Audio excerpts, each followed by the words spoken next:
स्वागत है एक बार फिर से आप सभी का आप ही के अपने चैनल एक स्टडी पॉइंट में। फ्रेंड्स, जैसे कि आपको पता ही है, हमारी सीरीज चल रही है BA final year political science. उसी सीरीज में आज हम बात करेंगे यूनिट 2 पर।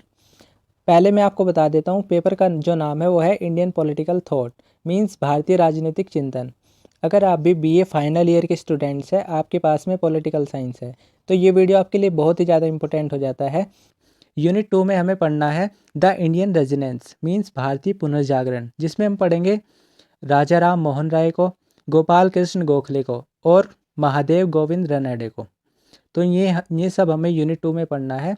यूनिट 1 हमने ऑलरेडी कंप्लीट कर दिया गया है। अगर यूनिट 1 नहीं देखा है तो उसमें मैंने 140 से भी ज़्यादा इंपॉर्टेंट क्वेश्चंस को आपको कराया है। तो इन्हीं 140 में से कोई 25 क्वेश्चंस आपसे पूछ ले जाते हैं। तो फ्रेंड्स, सबसे पहले यूनिट 1 को देख लीजिएगा, उसके बाद चलिए यूनिट 2 स्टार्ट करते हैं। इसमें जो हमारा यूनिट 2 का पहला इंपॉर्टेंट क्वेश्चन जो कहता है, भारत में पुनर्जागरण के निम्नलिखित कारणों में से कौन सा एक नहीं है। तो कौन सा कारण नहीं है आपको बताना है, तो वो होगा डी ऑप्शन, अंग्रेजों की उदारवादी नीति। तो ये कारण नहीं है भारत में पुनर्जागरण का। सेकंड क्वेश्चन इंपॉर्टेंट क्वेश्चन है, राजा राम मोहन राय का जन्म कब हुआ था। तो 12 मई 1772 ईस्वी को राजा राम मोहन राय का जन्म हुआ था। और फ्रेंड्स, मैं आपको बता देता हूँ अभी, राजा राम मोहन राय को ही भारत में पुनर्जागरण का पिता कहा जाता है। तो इम्पोर्टेंट क्वेश्चन है, इसको आप याद कर लीजिएगा। उसके बाद क्वेश्चन नंबर 3 कहता है, आधुनिक भारतीय सामाजिक एवं राजनीतिक चिंतन का जनक किसे कहा जाता है। तो राजा राम मोहन राय को ही कहा जाता है। फोर्थ क्वेश्चन, धर्म प्रचार के क्षेत्र में राजा राम मोहन राय की सहायता करने वाले थे। तो कौन सहायता कर रहे थे, अलेक्जेंडर डफ। तो राजा राम मोहन राय की सहायता किसने की धर्म प्रचार में, अलेक्जेंडर डफ ने। तो इम्पोर्टेंट क्वेश्चन है, याद कर लीजिए। उसके बाद फिफ्थ क्वेश्चन कहता है, निम्नलिखित में से किस पत्र का संपादन राजा राम मोहन राय ने नहीं किया। तो सबसे पहले वो देख लेना है किस पत्र का किया। तो संवाद कौमुदी का किया, मिरात उल अखबार का किया और बंगदूत का। तो लोक सत्ता का नहीं किया था। इंपॉर्टेंट क्वेश्चन है, याद कर लीजिए।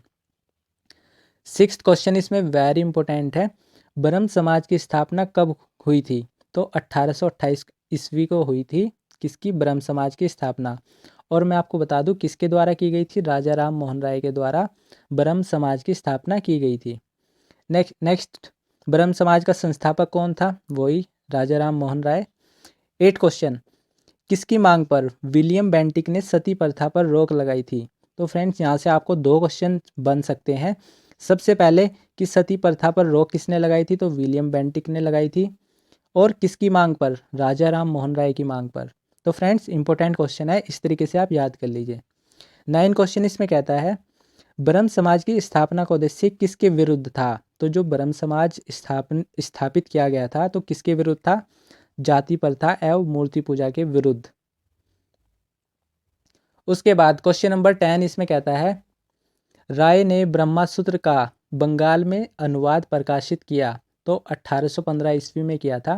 11वां कहता है इसमें, राय ने किस विचारक के समरूप प्राकृतिक अधिकारों की पवित्रता को स्वीकार किया है। तो लाक, ग्रेसियस और थॉमस पेन। तो तीनों इसका आंसर हो जाएगा। 12 इसमें कहता है, निम्नलिखित में से कौन सा कथन राजा राम मोहन राय की आर्थिक विचारों के बारे में सत्य नहीं है। तो जमींदारों की लूट के विरुद्ध आवाज़ उठाई और स्त्री उत्तराधिकार का समर्थक। तो ये दोनों कथन सत्य है और सी ऑप्शन इसका गलत हो जाएगा, उपयुक्त में से कोई सत्य नहीं। तो डी ऑप्शन इसका आंसर हो जाएगा। इस तरीके से आपको याद कर लेना है। उसके बाद 13 इसमें कहता है, राजा राम मोहन राय ने निम्नलिखित में से किस विषय पर जोर दिया। तो आधुनिक शिक्षा पर उन्होंने जोर दिया।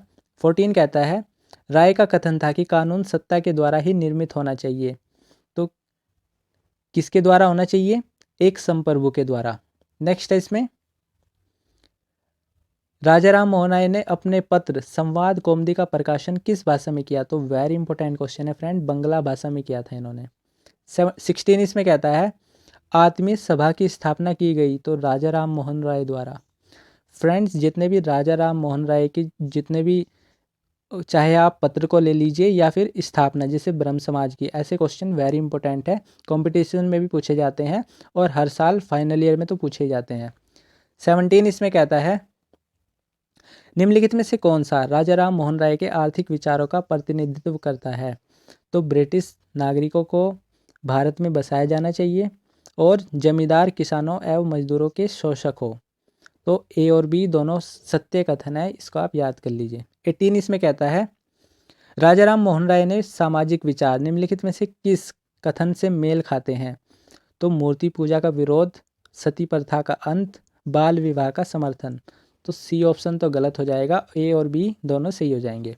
तो इस तरीके से आप याद कर लीजिए, डी ऑप्शन इसका आंसर हो जाएगा।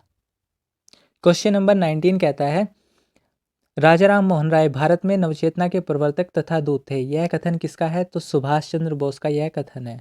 तो फ्रेंड्स, इस तरीके के कथन को आपको कैसे याद करना होता है? तो आपको कोई यूनिक वर्ड को छांट लेना होता है कथन में से, जैसे नवचेतना के प्रवर्तक तथा दूत, इनमें से आपको कोई वर्ड को भी सिलेक्ट कर लेना है और इधर से सुभाष चंद्र बोस को याद कर लेना है। इस तरीके से आप कथन वाले क्वेश्चंस को याद कर सकते हैं। 20 क्वेश्चन इसमें वेरी इंपॉर्टेंट है। An exposition of the revenue and judicial system in India के लेखक कौन है? तो राजा राम मोहन राय ही है।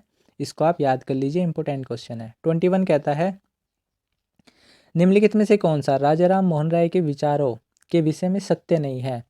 तो मूर्ति पूजा का विरोध, बिल्कुल सही बात है। सती प्रथा का उन्मूलन, ये भी बिल्कुल सही बात है। नारी स्वतंत्रता के समर्थक थे। जाति प्रथा का समर्थक नहीं, जाति प्रथा का समर्थक नहीं किया इन्होंने। 22 राजा राम मोहन राय के विरुद्ध स्वरूप निम्नलिखित में से किस ब्रिटिश अधिकारी द्वारा सती प्रथा को गैर कानूनी घोषित किया गया था? तो विलियम बेंटिक द्वारा।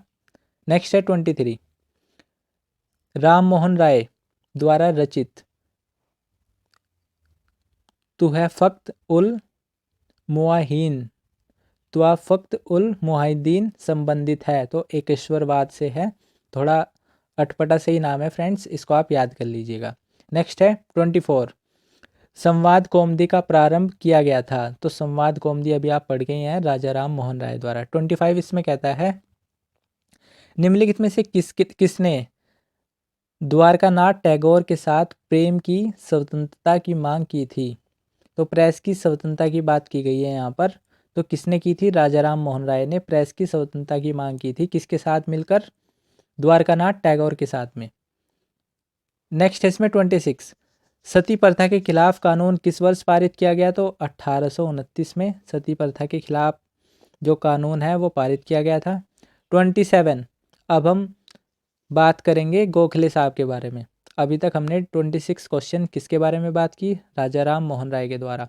और फ्रेंड्स, ये क्वेश्चन इतने इंपॉर्टेंट है, यहीं से ही क्वेश्चन हर बार रिपीट होते हैं। जैसे आपसे क्वेश्चन नंबर 20 ये हर साल रिपीट किया जाता है, मतलब आप प्रीवियस ईयर देखना।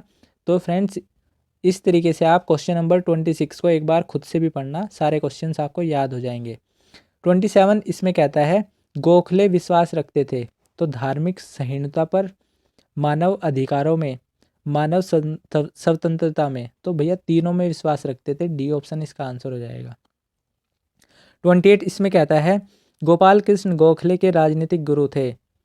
तो जो गोपाल कृष्ण गोखले के जो गुरु थे वो थे महादेव गोविंद रानाडे। क्वेश्चन नंबर 29 इसमें कहता है गोखले का राजनीतिक वसीयतनामा का मुख्य विषय क्या था? तो उनका विषय था वाक स्वतंत्रता, लोकतांत्रिक सुधार, ब्रिटिश राज के अधीन केंद्रीय व प्रांतीय शासन में सुधार। तो तीनों इसका आंसर हो जाएगा। 30 में कहता है गोपाल कृष्ण गोखले का छात्र कौन था? तो महात्मा गांधी थे। 31 इसमें इंपॉर्टेंट है गोखले ने निम्नलिखित में से किस अवधारणा का समर्थन किया? तो राजनीति की अध्यात्मीकरण। तो राजनीति का अध्यात्मीकरण बिल्कुल सही बात है। स्वदेशी के समर्थक और राष्ट्रीय एकता का जोर। तो तीनों इसका आंसर हो जाएगा। 32 गोपाल कृष्ण गोखले द्वारा 1905 में किस संस्था की स्थापना की गई थी? तो भारत सेवक समाज की स्थापना किसके द्वारा की गई थी? गोपाल कृष्ण गोखले द्वारा 1905 में। 33 इसमें कहता है गोपाल कृष्ण गोखले की प्रशासनिक सुधार की मांग नहीं थी। तो डी ऑप्शन प्रशासकीय निरंकुशता बढ़ाई जाए। 34 इसमें कहता है गोपाल कृष्ण गोखले का वक्तव्य शैली से प्रभावित थे। तो कौन थे? Lord Curzon. ए ऑप्शन इसका आंसर हो जाएगा। 35 इसमें कहता है गोखले और तिलक के राजनीतिक विचारों में मुख्य भेद क्या था? तो ब्रिटिश साम्राज्यवाद से स्वतंत्रता पर। बी ऑप्शन इसका आंसर हो जाएगा। 36 इसमें कहता है इंग्लैंड में 1897 में वेलबी आयोग के समक्ष दक्षिण शिक्षा सोसाइटी प्रतिनिधित्व के रूप में किसने प्रतिनिधित्व किया? तो किसने प्रतिनिधित्व किया था? गोखले ने किया था। 1987 में जो वेलबी आयोग के समक्ष थे, कौन पहुंचे थे? गोखले। इन्होंने ही वहाँ पर प्रतिनिधित्व किया था किसका? दक्षिण शिक्षा सोसाइटी का। तो इम्पोर्टेंट क्वेश्चन है फ्रेंड्स। 36 37 कहता है निम्नलिखित में से किसके द्वारा गोखले के राजनीति विचारों का वक्तव्य किया गया है? तो ब्रिटिश उदारवाद में विश्वास, ब्रिटिश शासन भारत के लिए वरदान है। तो ए और बी दोनों सत्य कथन है, इनको आप याद कर लीजिए। 38 इसमें कहता है गोखले का राजनीतिक वसीयतनामा से आशय है भारत में प्रशासनिक सुधारों की योजना। 39 कहता है गोपाल कृष्ण गोखले थे एक। तो कौन थे? उदारवादी नेता थे गोपाल कृष्ण गोखले। 40 कहता है गोखले स्वशासन के एक महान देवदूत थे। यह कथन किसका है? तो मोतीलाल नेहरू का यह कथन है। 41 गोपाल कृष्ण गोखले भारतीय राजनीति के विचारधारा के जनक थे। तो उदारवादी, अभी आप पढ़ के आ रहे हैं, उदारवादी नेता थे गोपाल कृष्ण गोखले। 42 कहता है निम्नलिखित में से कौन सा गोखले के राजनीतिक विचारों का अंग नहीं है? तो शिवाजी एवं गणेश उत्सव में रुचि। तो इनको शिवाजी और गणेश उत्सव में बिल्कुल भी रुचि नहीं थी। नेक्स्ट है इसमें 43। फ्रेंड्स, अगर यह वीडियो आपको हेल्पफुल कर रही होगी, आपको क्वेश्चन समझ में आ रहे होंगे, तो हमारे चैनल को एक बार सब्सक्राइब जरूर कर लेना और वीडियो को लाइक करना, ताकि मुझे भी थोड़ा मोटिवेशन मिले आगे और वीडियोस बनाने के लिए। 43 इसमें कहता है निम्नलिखित में से कौन सा गोखले के आर्थिक विचारों का हिस्सा है? तो कौन कौन सा हिस्सा है उनके विचारों का? भारत में रेलवे विस्तार, शोषण को बढ़ावा देना, औद्योगिकरण ने कुटीर उद्योगों को समाप्त कर दिया है, निर्बाध व्यापार का विरोध। तो तीनों बातें किसके हिस्सा है? गोपाल कृष्ण गोखले के आर्थिक विचारों का हिस्सा है। तो ये तीनों बातें किसके द्वारा बताई गई थी? गोपाल कृष्ण गोखले द्वारा। उसके बाद 44 गोखले के संबंध में निम्नलिखित में से कौन सा कथन सत्य है? तो गर्म दलीय उन्हें एक दुर्बल हृदय उदारवादी कहते थे और ब्रिटिश उन्हें एक छिपा हुआ राजद्रोही समझते थे। तो ये दोनों बातें एकदम सत्य हैं, इनको आप याद कर लीजिएगा। 45 इसमें कहता है गोखले पुणे में निम्नलिखित में से किस प्रतिष्ठित महाविद्यालय के प्राचार्य थे? तो फर्गुसन महाविद्यालय के प्राचार्य थे कौन? गोखले साहब। 46 इसमें कहता है आधुनिक महाराष्ट्र की महान विभूति थी। तो महादेव गोविंद रानडे। अब हम बात करेंगे महादेव गोविंद रानडे के बारे में। तो ये कहाँ की महान विभूति थी? महाराष्ट्र की। उसके बाद 47 कहता है इसमें रानडे किस आंग्ल मराठी साप्ताहिक के संपादक बने? तो किसके बने थे? इंदु भारती के। इंपॉर्टेंट क्वेश्चन है फ्रेंड। 48 महाराष्ट्र के सुकरात कहे जाते हैं, तो रानडे को कहा जाता है। फ्रेंड्स, आप इनको मुंबई महाराष्ट्र के जितने भी क्वेश्चन आए तो रानडे से जरूर रिलेट करना। 49 इसमें कहता है एमजी रानडे द्वारा किस विचार का समर्थन किया गया? तो विधि का शासन, संसदीय व्यवस्था प्रणाली और स्वतंत्र न्यायपालिका। तो तीनों बातों का समर्थन किया था किन्होंने? रानडे ने। 50 इसमें कहता है निम्नलिखित में से कौन सा एमजी रानडे से संबंधित है? तो ईश्वर एक ब्रह्मांड का रचयिता है, मतलब ईश्वर इस ब्रह्मांड का रचयिता है। ईश्वर किसी पुस्तक का लेखक नहीं है। मनुष्य को आपस में भाई भाई का व्यवहार करना चाहिए। तो तीनों बातें किसकी है? महादेव गोविंद रानडे की है। 51 इसमें कहता है निम्नलिखित में से कौन सा एमजी रानडे द्वारा सुझाए गए भारत की दरिद्रता के लिए उत्तरदायी कारणों में सम्मिलित नहीं है? तो इनमें से आपको कारण बताना है कि दरिद्रता के लिए उत्तरदायी नहीं है। तो भारतीयों में जोखिम उठाने की शक्ति की विद्यमानता। तो डी ऑप्शन इसका आंसर हो जाएगा। 52 इसमें कहता है इसमें आपको बताना है कौन सा रानडे के सामाजिक विचारों के संदर्भ में सत्य है, या फिर ऐसे भी पूछ लिया जा सकता है निम्नलिखित में से कौन सा एमजी रानडे के विधवा पुनर्विवाह एवं बाल विवाह की अवधारणा के संबंध में सत्य है? तो लड़कों की विवाह की न्यूनतम आयु 16 से 18 वर्ष, लड़कियों की न्यूनतम आयु 10 से 12 वर्ष, या फिर 45 वर्ष से अधिक आयु के पुरुष कुंवारी लड़कियों से विवाह न कर सके। तो ये तीनों बातें किसके द्वारा सुझाई गई थी? एमजी रनाडे द्वारा। तो तीनों बातें एकदम सत्य है, इनको आप याद कर लीजिएगा। 53 इसमें कहता है राज्य की प्रकृति के संबंध में रनाडे थे, तो व्यक्तिवादी थे। नेक्स्ट है इसमें 54 rise of the Maratha power के रचयिता कौन है? महादेव गोविंद रनाडे। अभी मैंने आपको बताया है जितने भी महाराष्ट्र, मराठा, मुंबई से जितने भी ऐसे क्वेश्चंस हैं उनको आप महादेव गोविंद रनाडे से याद कर सकते हैं। 53 इसमें कहता है स्वतंत्रता का अभिप्राय है कानून बनाना। यह कथन किसका है? तो यह भी रनाडे जी का कथन है। उसके बाद 56 इसमें कहता है निम्नलिखित में से कौन सी पुस्तक एमजी रनाडे द्वारा लिखी गई है? तो rise of the Maratha power, Maratha शक्ति का उत्थान, अभी आप पढ़ के आए हैं क्वेश्चन नंबर 55 में। उसके बाद एसिज इन इंडियन इकोनॉमिक्स, भारतीय अर्थव्यवस्था पर निबंध, तो दोनों पुस्तक किसके द्वारा लिखी गई है? एमजी रनाडे द्वारा। 57 इसमें कहता है एमजी रनाडे द्वारा भारत की दरिद्रता के कारणों की गणना ऐसे की गई है। तो कैसे की गई है? ऋण की पुरानी व्यवस्था, कर हेतु कृषि पर निर्भरता और कुछ क्षेत्रों में जनाधिक्य। तो डी ऑप्शन इसका आंसर हो जाएगा। तीनों बातों से गणना की गई है, मतलब किसकी? भारत की दरिद्रता की। 58 इसमें कहता है पहले सन्यासी विचारक कौन थे जिन्होंने धर्म को राजनीति के साथ जोड़ा? तो राजाराम मोहन राय ने? नहीं, गलत बात है। दयानंद सरस्वती, स्वामी विवेकानंद, तो इनमें से कोई नहीं। तो सन्यासी विचारक बताना है जिन्होंने धर्म को राजनीति से जोड़ा, तो डी ऑप्शन इसका आंसर हो जाएगा। 59 सुबोध पत्रिका संबंधित है, तो प्रार्थना समाज से है। तो फ्रेंड्स इस तरीके से एमजी रनाडे के भी क्वेश्चंस, इन्हीं में से ही कोई ना कोई क्वेश्चंस रिपीट हो जाते हैं और रनाडे को आपको याद कर लेना है। उसके बाद वेद समाज का संस्थापक कौन है? तो केशव चंद्र सेन है। इंपॉर्टेंट क्वेश्चन है फ्रेंड। वेद समाज का संस्थापक केशव चंद्र सेन को कहा जाता है, तो याद कर लीजिए। 61 कहता है सत्यार्थ प्रकाश के लेखक कौन है? तो दयानंद सरस्वती है सत्यार्थ प्रकाश के लेखक। 62 निम्नलिखित में से कौन सा एमजी रनाडे के विचारों के संदर्भ में सही नहीं है? तो भारतीय दरिद्रता के ब्रिटेन के निर्गम सिद्धांत का विरोध, तो सी ऑप्शन सही नहीं है, इसको आप याद कर लीजिए। 63 स्वामी दयानंद सरस्वती थे एक, तो दार्शनिक भी थे, धार्मिक चिंतक भी थे और सामाजिक चिंतक, तो ये सभी इसका आंसर हो जाएगा। 64 इसमें आपको बताना है निम्नलिखित में से कौन सा स्वामी दयानंद सरस्वती से संबंधित नहीं है?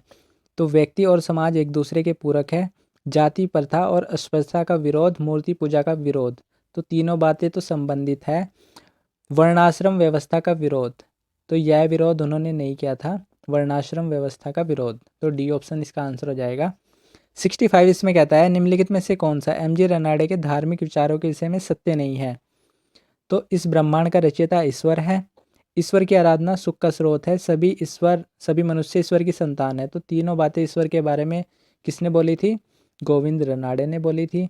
और मूर्ति पूजा न्यायोचित है, तो यह बात इन्होंने नहीं बोली थी, सी ऑप्शन इसका आंसर हो जाएगा। 66 अब फ्रेंड्स कुछ मिसलेनियस क्वेश्चन है इसमें, जो क्वेश्चंस अभी प्रीवियस ईयर में आपसे पूछे गए हैं।